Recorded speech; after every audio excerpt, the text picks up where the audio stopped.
Hey guys, this is Ahmed, and in this video I'll be sharing my SAT journey, how I went from having an 1180 to actually having a 1550 as my final result. By the end of this video you'll have every resource and material you need to break the 1500 marks and hopefully achieve more. So with that in mind, let's begin.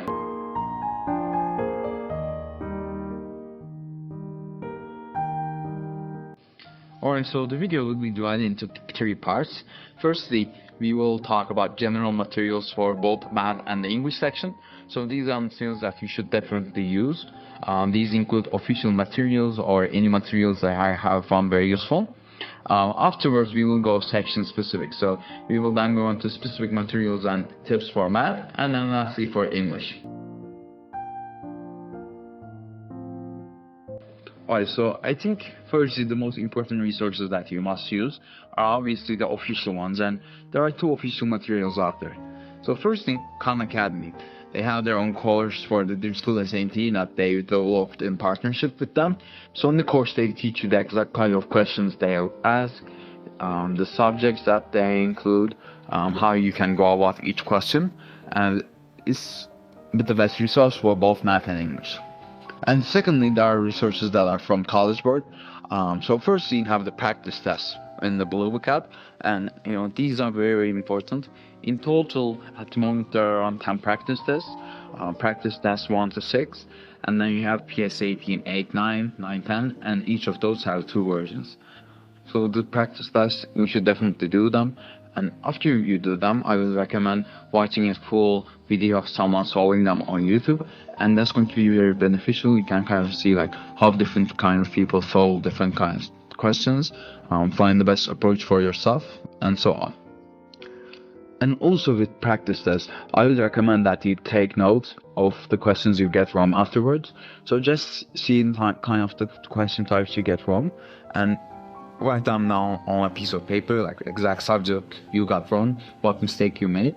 For example, here is the paper I made for my own practice test. I kind of noted down all the subjects I got wrong, and very simply what you can do is just watch videos on what subject you got wrong, and if you just watch 3-4 videos on that subject, you will probably never get that question type wrong again. So going one by one, eliminating the question types you can get wrong. And other than that, the SAT also has their own question bank, which many people don't know about, and they have, I believe, more than 1,000 questions there. These are official questions by them. They even have the explanations just like on the practice tests, and you should definitely do them. They are very, very valuable. I would leave them after you've studied everything else. You kind of know the knowledge, so then you can kind of see like what areas you're still struggling with, and let's focus more on those. Now, other than the official materials, I think the best next resource out there is YouTube.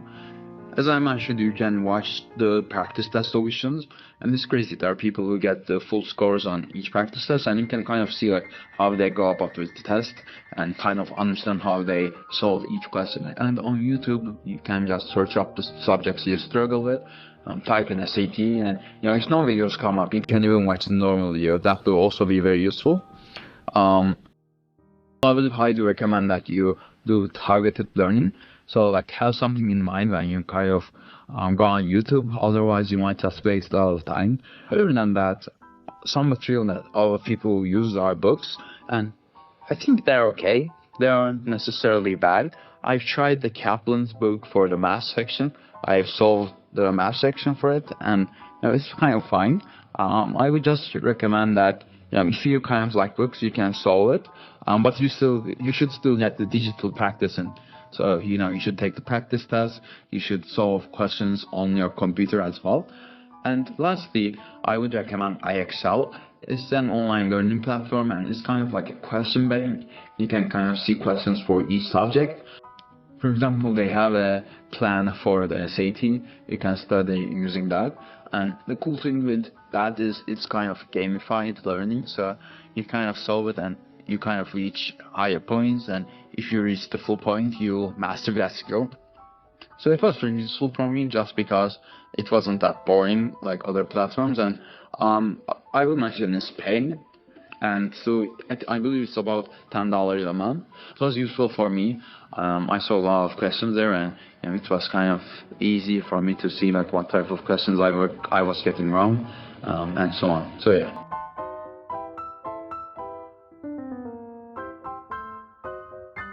Alright, so now getting into the math section. So personally, I got 800 on the math section on my first try, and I honestly think that math is the easiest area you can improve yourself at. It's just a matter of kind of studying and memorizing the subjects. So I really believe that math is very straightforward. I will mention that there are some hard math questions, right? I also struggled with them. For example, after some point, you will reach a level where you keep getting those 1-2 questions wrong. At that point, you will just have to focus on those. So I really struggled with a specific type of question type, and what I did was just practice it until I kind of learned it. If you solve the same question type 20-30 times, I guarantee you, if you actually read the explanation, if you actually watch videos, you will understand that. And it's just a matter of practicing after that, and your mind will kind of understand why it works that way, and then you don't have to worry about that question type anymore. So if you're aiming for above 700, on the math section you should at most get 1 or 2 questions wrong, so you get at least 750 on math, which I think is very easy. Ideally you should get 800. One point that I would like to mention for the math section is I didn't use any calculators at all. I just used the Desmos calculator. I didn't even bring a calculator with me, and I would highly recommend that you learn how to use Desmos. And there are great YouTube playlists on that. I've used those, and it's pretty straightforward. They're kind of like you learn how to use it. There are special tricks you can use within Desmos, so just learn those and you'll be good. And that will actually help you save time. For example, you can easily go through the easy questions with the Desmos calculator, and you'll have more time for the harder questions. So now getting into the English section, I think the easiest way to improve your score is firstly getting every single writing question right. So that includes the grammar questions, transition questions, and also the nose questions. And basically, grammar and transitions, I think everyone should get them right, because well, it's kind of like math. You kind of memorize the rules, and if you know the rule, you can solve every single question. So highly recommend that you start with that. So English was kind of what I struggled with. After getting 800 on math, on the same exam I had gotten 660 on English, which isn't very good. So I wanted to improve that. So I went all in on English.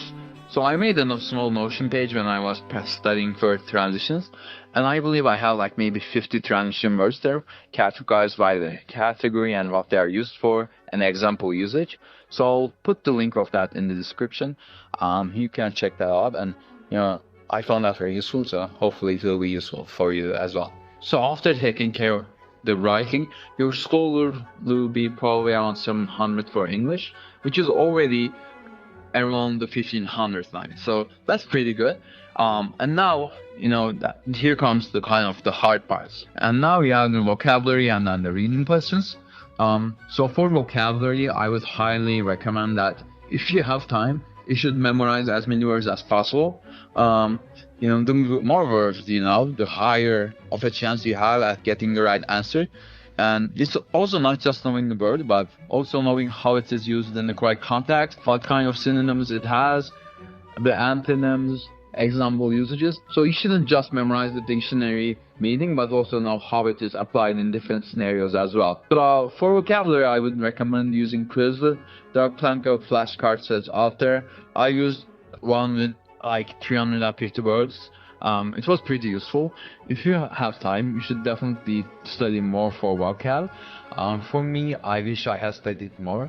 I probably got a question or two wrong on the actual exam, and I really think if I studied more for the vocab, I could have gotten maybe 770 or 780.